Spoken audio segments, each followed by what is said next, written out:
Hello दोस्तों, यदि आप भी क्लास 10th का 19 नवंबर को सेंटअप परीक्षा देने वाले हैं तो अभी के इस क्लास में हम लोग सेंटअप परीक्षा के लिए हिंदी के सब्जेक्टिव क्वेश्चन आंसर देखेंगे। तो आप लोग इस क्लास में अंत तक बने रहिएगा। 19 नवंबर को आप लोगों का हिंदी और संस्कृत का एग्जाम होगा, तो इस क्लास में हम लोग हिंदी के सब्जेक्टिव क्वेश्चन आंसर देखेंगे। यहाँ पर देख सकते हो सेकेंडरी सेंटअप एग्जामिनेशन 2024 और सभी का विषय कोड 101 रहेगा और सभी का सेट कोड यहाँ पर ए रहेगा। और आप लोग का एग्जाम पूरे 100 नंबर का होगा, 50 नंबर का ऑब्जेक्टिव, 50 नंबर का सब्जेक्टिव। तो चलिए हम लोग क्लास को स्टार्ट करते हैं। इस क्लास में हम लोग सब्जेक्टिव क्वेश्चन आंसर देखेंगे। तो यहाँ पर देखिए सबसे पहले खंड अ मिलेगा। खंड अ में आपसे ऑब्जेक्टिव टाइप क्वेश्चन पूछा जाएगा। उसके बाद खंड ब मिलेगा जिसमें विषयनिष्ठ प्रश्न सबसे पहले पूछा जाएगा।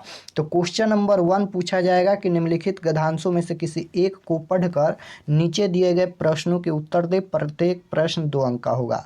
यहाँ पर प्रश्न संख्या 1 और प्रश्न संख्या 2 में गद्यांश पूछा जाएगा 10-10 नंबर, यानी 20 नंबर का गद्यांश पूछा जाएगा और बहुत ही इजी होता है ये गद्यांश बनाना।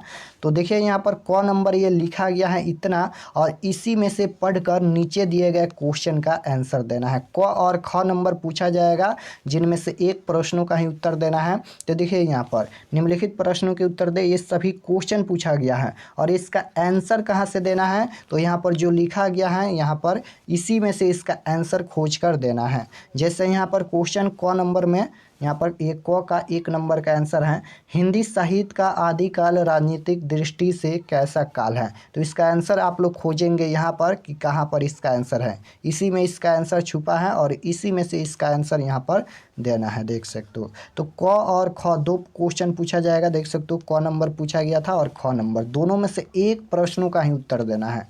उसके बाद यहाँ पर क्वेश्चन नंबर 2 में भी वही पूछा गया है, गद्यांश बनाना है। इसमें भी क और ख मिलेगा जिनमें से एक प्रश्नों का ही उत्तर देना है और ये भी 10 अंक का है। यहाँ पर देख सकते हो, यानी 20 अंक का गद्यांश पूछा जाता है और आसानी से आप लोग बना सकते हो क्योंकि इसका आंसर इसी में से खोज कर इसका आंसर देना है। बहुत ही ईजी होता है, आप लोग बना लीजिएगा। और फाइनल बोर्ड परीक्षा में भी पूछा जाता है गद्यांश, तो 20 नंबर आसानी से मिल जाएगा। 20 नंबर में से एक भी नंबर नहीं कटेगा। उसके बाद यहाँ पर एक क नंबर है, ये क्वेश्चन पूछा गया है, इसका आंसर इसी में से देना है। उसके बाद यहाँ पर ख नंबर भी पूछा गया है, तो क और ख दोनों में से एक प्रश्नों का ही उत्तर देना है, तो देख सकते हो। उसके बाद क्वेश्चन नंबर 3 पूछा गया है कि निम्नलिखित में से किसी एक विषय पर दिए गए संकेत बिंदुओं के आधार पर लगभग 250 से 300 शब्दों में निबंध लिखे। निबंध लिखना है और ये भी बहुत ही आसान होता है, आप लोग इसके बारे में ही लिखना है। जैसे क नंबर पूछा गया है 26 जनवरी गणतंत्र दिवस, तो इसके बारे में भूमिका लिखना है। उसके बाद पृष्ठभूमि, उसके बाद विशेषता क्या है, कार्यक्रम हो क्या है, उपसंहार लिखना है। तो इसके बारे में ही लिखना है, आसानी से आप लोग लिख सकते हो, लेकिन इसका सभी का आंसर हम बताएंगे। उसके बाद ख नंबर है राष्ट्रीय एकता, किसी एक विषय पर ही निबंध लिखना है। इतना दिया गया है, किसी एक पर ही निबंध लिखना है। उसके बाद सरस्वती पूजा है। उसके बाद है कि युवा पीढ़ी और नशीले पदार्थ। उसके बाद है भारतीय किसान की समस्या और समाधान। तो इतना क्वेश्चन पूछा गया है निबंध में, जिनमें से एक पर ही निबंध लिखना है 250 से 300 शब्दों में। और ये फाइनल बोर्ड परीक्षा में भी निबंध पूछा जाएगा, यानी ये यहाँ पर ये सेंटअप परीक्षा का सेम सिलेबस आपके फाइनल बोर्ड परीक्षा में भी रहेगा। उसके बाद क्वेश्चन नंबर 4 पूछा गया है कि प्रदूषण की समस्या को केंद्र में रखते हुए 2 मित्रों के पास संवाद लिखे। संवाद लिखना है, अथवा में दिया गया है यहाँ पर आवेदन पत्र लिखने के लिए। उसके बाद क्वेश्चन नंबर 5 पूछा गया है, निम्नलिखित प्रश्नों में से किन्हीं 5 प्रश्नों के लगभग 20 से 30 शब्द में उत्तर देना है। तो क नंबर क्वेश्चन पूछा गया है, यह हिंदी का बुक का क्वेश्चन पूछा गया है। स्वाधीनता शब्द की सार्थकता लेखक क्या बताते हैं। उसके बाद है कि अपने शब्दों में पहली बार दिखे बहादुर का वर्णन कीजिए। उसके बाद है कि बिरजू महाराज अपना सबसे बड़ा जज किसे मानते थे। उसके बाद है कि हरिरस से कवि गुरु नानक का क्या अभिप्राय है। उसके बाद है कि स्वदेशी कविता में नेताओं के बारे में कवि की क्या राय है। उसके बाद है कि मेरे बिना तुम प्रभु कविता में संदार लबादा किसका गिर जाएगा और क्यों। उसके बाद है पपाती कौन थी और वह शहर क्यों लाई गई थी। मागम्मा का चरित्र चित्रण करे। माँ मंगू को अस्पताल में क्यों नहीं भर्ती कराना चाहती थी, विचार कर। उसके बाद है कि सीता अपने ही घर में क्यों घुटन महसूस कर रही थी। तो इनमें से 5 प्रश्नों का उत्तर देना है, 10 क्वेश्चन पूछा गया है। उसके बाद क्वेश्चन नंबर 6 पूछा जाएगा कि निम्नलिखित में से किसी एक निम्नलिखित में से किसी एक प्रश्न का उत्तर दीजिए। सीमा लगभग 100 शब्दों में। यहाँ पर व्याख्या करना है, व्याख्या करना है क और ख दोनों में से एक का ही उत्तर देना है, व्याख्या करना है। जैसे क नंबर पूछा गया है, मैक्स मुलर की दृष्टि में भारत के सच्चे दर्शन कहाँ और क्यों हो सकते हैं, तो इसका आंसर देना है। या फिर यहाँ पर मानव का रचा हुआ सूरज मानव को भाप बनाकर सूख गया, तो दोनों में से एक का ही आंसर देना है। तो इतना ही क्वेश्चन पूछा जाएगा आपके सेंटअप परीक्षा में भी, और इतना ही क्वेश्चन पूछा जाएगा आपके फाइनल बोर्ड परीक्षा में भी। तो चलिए हम इसका आंसर आप लोग को दिखा देते हैं और इसका पीडीएफ भी बताएंगे कि पीडीएफ कहाँ मिलेगा। उसके बाद यहाँ पर देखिए इसका आंसर लिखा गया है, खंड ब विषयनिष्ठ प्रश्न का आंसर है। तो क्वेश्चन नंबर 1 का क नंबर का आंसर है, गद्यांश बनाना है। तो इसका आंसर है यहाँ पर, हिंदी साहित्य का आदिकाल राजनीतिक दृष्टि से विदेशी आक्रमणों तथा राजनीतिक अस्थिरता का काल है। तो इस तरह से इसका आंसर लिखना है। इसका आंसर क्वेश्चन दिया गया था उसी में से पढ़कर इसका आंसर देना है। उसके बाद 2 नंबर, 3 नंबर, 4 नंबर, 5, तो 10 नंबर यहाँ से कंप्लीट हो गया। क्वेश्चन नंबर 1 का क नंबर का आंसर लिखा गया है। क और ख 2 प्रश्न पूछा गया था जिनमें से एक का ही आंसर देना था। उसके बाद क्वेश्चन नंबर 2 में भी गद्यांश पूछा गया था, तो इसका भी उत्तर यहाँ तक लिखना है। उसके बाद क्वेश्चन नंबर यहाँ पर 3 है, 3 नंबर पूछा गया था निबंध लिखने के लिए। तो क्वेश्चन नंबर 3 का क नंबर 26 जनवरी पर यहाँ पर निबंध लिखा गया है। तो इसके बारे में यहाँ तक आप लोग सबसे पहले यहाँ तक लिखिएगा। उसके बाद यहाँ पर फिर यहाँ पर विशेषता के बारे में, कार्यक्रम, उसके बाद उपसंहार के बारे में यहाँ तक लिखना है। तो क्वेश्चन नंबर 3 का क नंबर का आंसर यहाँ तक लिखना है, निबंध। उसके बाद क्वेश्चन नंबर 4 देखिए, क्वेश्चन नंबर 4 में यहाँ पर संवाद लिखा गया है। तो देखिए 2 छात्र या 2 मित्र के बीच में आपस में संवाद लिखा गया है यहाँ पर। जैसे पहला नाम है राजू, दूसरा नाम है शिवम। तो पहला यहाँ पर बोलेगा, क्या हुआ शिवम तुम उदास क्यों हो। दूसरा बोलेगा, राजू मेरी माँ की हालत ठीक नहीं है। उसके बाद फिर यहाँ पर राजू क्या हुआ उन्हें, शिवम बोलेगा, हमारे शहर में इतना प्रदूषण हो गया है जिसकी वजह से माँ आज अस्पताल में भर्ती हैं। तो इस तरह से इसका आंसर लिखना है, बहुत ही ईजी होता है, इतना यहाँ तक लिखना है। उसके बाद अथवा में भी पूछा गया था, तो एक प्रश्न का ही आंसर देना है, आवेदन पत्र लिखिए या फिर संवाद। तो यहाँ पर अथवा में ये आवेदन पत्र है।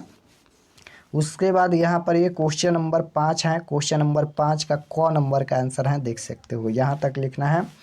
उसके बाद क्वेश्चन नंबर 5 का ख नंबर का आंसर है कि पहली बार दिखे बहादुर की उम्र 12-13 वर्ष की थी, उसका रंग, मुंह एवं शरीर ठिगना चैट था और वह सफ़ेद नेकर, आधी बाह की सफ़ेद कमीज और भूरे रंग का पुराना जूता पहना था।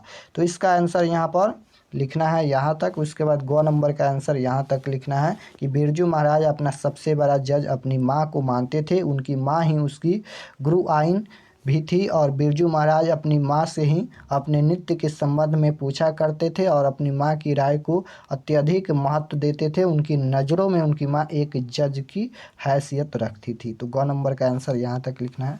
5 प्रश्नों का ही उत्तर देना है, घ नंबर। उसके बाद यहाँ पर देख सकते हो, और सबसे इम्पोर्टेंट है ये प्रश्न 5 नंबर में जो प्रश्न पूछा गया था 10 क्वेश्चन, ये 10 प्रश्न को आपको याद कर लेना है क्योंकि इसमें से क्वेश्चन फाइनल बोर्ड परीक्षा में भी पूछा जाता है। तो यहाँ तक देख सकते हो इसका उत्तर है, हम 10 के 10 आंसर बताए हैं जिनमें से 5 प्रश्नों का उत्तर देना है। उसके बाद 6 नंबर क्वेश्चन देखिए, 6 नंबर यहाँ पर 6 का क नंबर का आंसर लिखा गया है, यहाँ पर व्याख्या करना है। तो 6 का क नंबर में लिखना है यहाँ पर, लेखक की दृष्टि में सच्चे भारत के दर्शन कलकत्ता, मुंबई, मद्रास, चेन्नई आदि शहरों में नहीं, इसके गांव में हो सकते हैं। भारत एक कृषि प्रधान देश है, इसकी संस्कृति कृषि से जुड़ी है, अतः यदि हम भारत के दर्शन करना चाहते हैं तो हमें इसके गाँव के दर्शन करने होंगे, गांव में ही भारत की आत्मा का निवास है। तो इस तरह से इसका आंसर लिखिएगा यहाँ तक। उसके बाद ख नंबर का भी आंसर दिया गया है, तो क और ख दोनों में से एक प्रश्न का ही उत्तर देना है। तो यहाँ तक इसका आंसर है। तो हम सभी प्रश्न का आंसर बता दिए हैं। चलिए हम आपको बताते हैं कि इसका PDF आप लोग कैसे डाउनलोड कर सकते हैं। तो 19 नवंबर सेंटअप परीक्षा के लिए objective subjective question answer download करने के लिए गूगल या क्रोम में चले आना है और सर्च करना है RK एक्सपर्ट क्लासेस। देख सकते हो इसी चैनल का नाम सर्च करना है गूगल पर RK एक्सपर्ट क्लासेस। तो जैसे ही सर्च करेंगे आर के एक्सपर्ट क्लासेस तो आपके सामने यहाँ पर ये फर्स्ट पेज आएगा, देख सकते हो आर के एक्सपर्ट क्लासेस का। तो इस पर आपको क्लिक कर देना है। तो चलिए हम इस पर क्लिक करते हैं। तो जैसे ही इस पर क्लिक करेंगे और क्लिक करने के बाद इसको एक बार रिफ्रेश कर दीजिएगा, क्योंकि हम क्वेश्चन पेपर अपडेट करेंगे तो हो सकता है आपके फ़ोन में अपडेट ना हो, इसलिए एक बार या दो बार यहाँ पर रिफ्रेश कर दीजिएगा। और उसके बाद यहाँ पर नीचे आइएगा तो क्लास 10th के लिए देख सकते हो यहाँ पर सभी सब्जेक्ट का क्वेश्चन पेपर अपडेट किया गया है। तो जैसे आप लोग का हिंदी का क्वेश्चन पेपर डाउनलोड करना है तो यहाँ पर देखिए अभी हम अपडेट किया है 19 नवंबर 10th Hindi original question paper 2024। इस पर आपको क्लिक कर देना है। क्लिक करने के बाद इसको भी एक बार इस तरह से रिफ्रेश कर दीजिएगा और फिर नीचे आएंगे तो ये सभी पढ़ लीजिएगा यहाँ पर। और पढ़ने के बाद नीचे आएंगे तो देख सकते हो ये ऑब्जेक्टिव क्वेश्चन के लिए आंसर की बनाया गया है। ऑब्जेक्टिव क्वेश्चन हम अभी अपडेट कर देंगे, देख सकते हो हिंदी ऑब्जेक्टिव आंसर की। तो 1 से लेकर 100 तक हम ऑब्जेक्टिव क्वेश्चन आंसर अपडेट कर देंगे। उसके बाद यहाँ पर नीचे आएंगे तो देख सकते हो सब्जेक्टिव PDF डाउनलोड लिंक दिया गया है। क्लिक हेयर पर क्लिक करके आप लोग सब्जेक्टिव क्वेश्चन आंसर डाउनलोड कर लीजिएगा। उसके बाद व्हाट्सएप ग्रुप का लिंक है, इस पर ज्वाइन करके आप लोग व्हाट्सएप ग्रुप ज्वाइन कर लीजिएगा। तो इस तरह से यहाँ पर सभी सब्जेक्ट का क्वेश्चन पेपर आप डाउनलोड कर सकते हैं। यहाँ पर संस्कृत का भी अपडेट किया गया है। और चैनल पर नए होंगे तो चैनल को सब्सक्राइब कर लीजिएगा ताकि आने वाले नेक्स्ट क्लास आपके पास ज़रूर पहुँचे।